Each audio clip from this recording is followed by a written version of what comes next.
Coming up, I'm going to walk you through my finishing process for a creature concept that I started just a few weeks ago. And hey, maybe we'll learn a little bit about druids while we're at it. Let's get to it.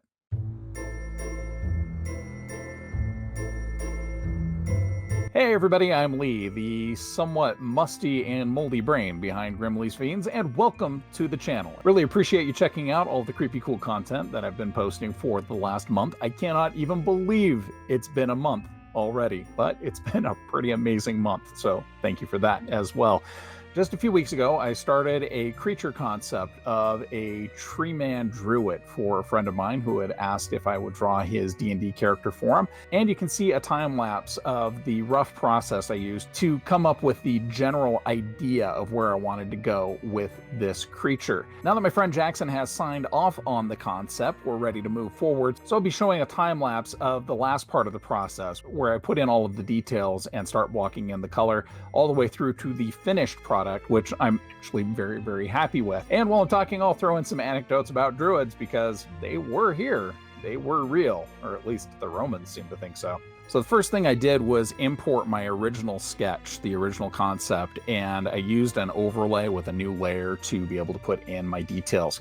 Now, I like to start with stuff that I've never worked with before. So in this case, I used the 6B pencil in Procreate, which is something that I've never really worked with. Usually I use a fine detail pencil for Procreate sketches, but this 6B pencil actually allows me to get a finished look really quick, which I'm very, very happy with. And you can see as I'm putting in the details and the mushrooms and leaves on the shoulders of this druid, I'm not going to need to ink, which really makes me happy because I spend a lot of time inking. And sometimes I'm not all that happy with the inking process.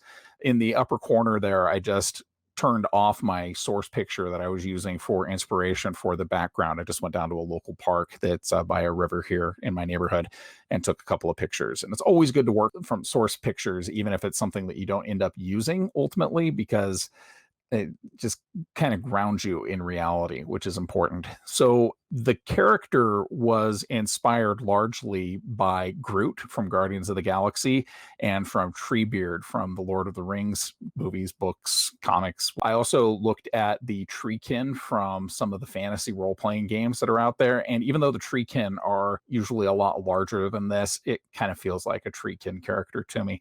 And as I said in the original video where I was doing the concept sketch for this, which of course you can see up there, I wanted to make sure that he had a familiar, and I wanted that familiar to be an owl. I draw a lot of crows, but owls are really neat. So I had a good time getting the owl in there.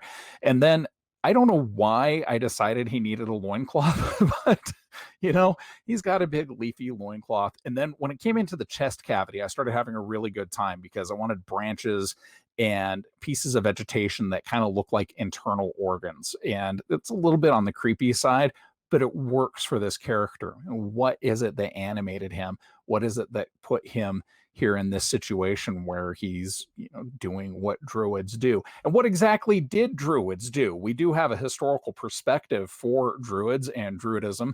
It's a form of Celtic shamanism that was in place a couple thousand years ago, or at least according to ethnographers. Well, we call them ethnographers now, but the very first anthropologists that were in Rome and areas bordering Gaul. Julius Caesar even wrote quite a bit about druids. Druids themselves, according to these ethnographers, did not keep written records because they didn't want people catching on to their secrets. But what druids did is commune with nature, and they also arbitrated the politics in their communities. So a lot of times a druid would be the person who negotiated treaties with neighboring tribes and made sure that they could keep the peace.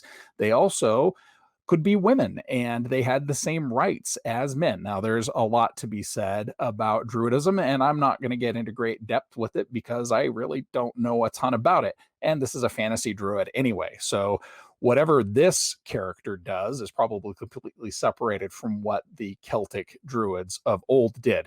This guy, he's a natural creature. He is perhaps created from the will of the earth or nature itself. And one of the things Jackson wanted is for him to be really just super woody and lots of vines and covered in mushrooms. So you can see from the staff and from his lower legs, I wanted to put some of those mushrooms that grow up the side of trees. I had a lot of fun drawing those, and it was a really neat experience. Now, this detail right here, where I'm working on the grass, it's something that I lifted from Mike Mignola, who draws the Hellboy comics. He does a lot of stuff where he'll just block something in with black and then go through with a white nib or white ink and just pick out little dashes and slashes in that black area to look like grass. And I did it with the bark on the trees too.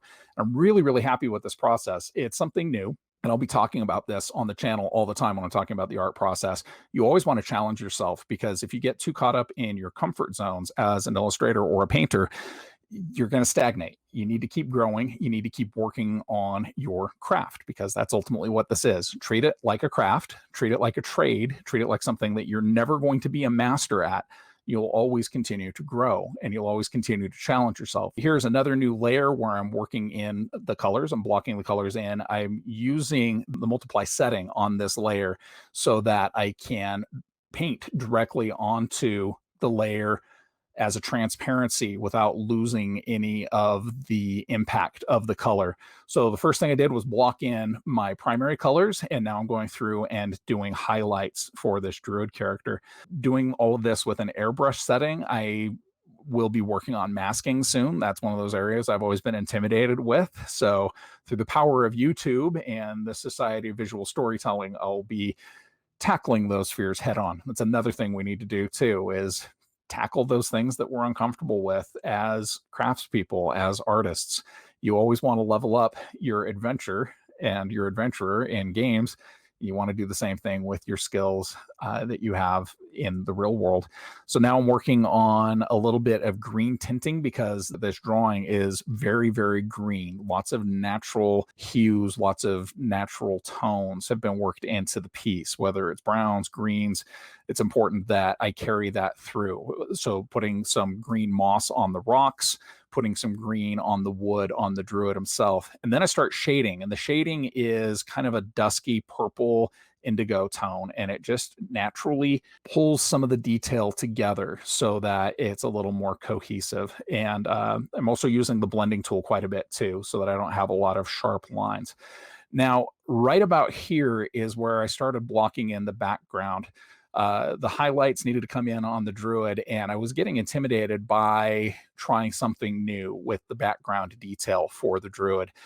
In between those trees, I could have left it white, but what I normally do in these situations is block in a ton of detail, and I needed to do something new. So you can see I started just throwing a ton of purple trees and lines, and not getting caught up in the detail work, which is, again, not an area where I'm terribly comfortable. I tend to fixate on detail, and I'll be honest, part of the reason why I do that is to compensate for areas where I'm not as strong as an illustrator.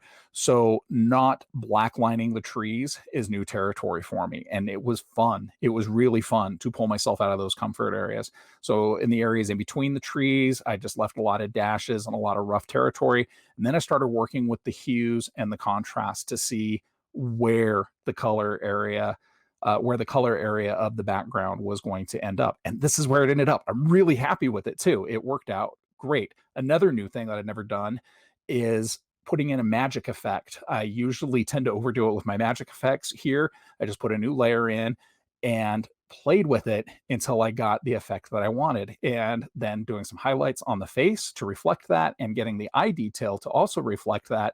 And now my Treekin Druid is done, and I'm really, really happy with how it turned out. Jackson's also really happy with it turned out, and that's ultimately the most important part. If your client is happy, you should be happy as well. So that's the process for creating the creature. You can see the first video, and of course this follow-up video, from start to finish. And this is some of the stuff that I love to do. The focus of Grimmleighs Fiends overall is to talk about monsters, creatures, and those creepy cool things that go bump in the night. But that can also include creatures that aren't necessarily bad. They could be the good creatures. The best monsters are the ones that are misunderstood by society. Those are the ones that I gravitate towards too, and that I enjoy the most. So I see this Druid being someone who has to live separate from society, because they're not necessarily going to understand this walking, talking tree guy, are they? Right? It's something that might be creepy or scary to the local populace. But here he is working in conjunction with nature, helping people who don't understand him. Kind of has an X-Men vibe to it. And, I really love that kind of stuff a whole bunch. If you like what we're doing here on Grimmleighs, please give the channel a like and subscribe. Each and every week, we'll be exploring the monsters, the creatures, and the creepy cool creations that have held us all together as a society, whether it's in our movies, our mythology, our fairy tales. I'll also be sharing some brand new stories of my own, because that's my passion in life. I love telling stories, I love telling original stories, and I love to do illustrations that go along with them. Thank you so much for tuning in today, everybody. The best is yet to come.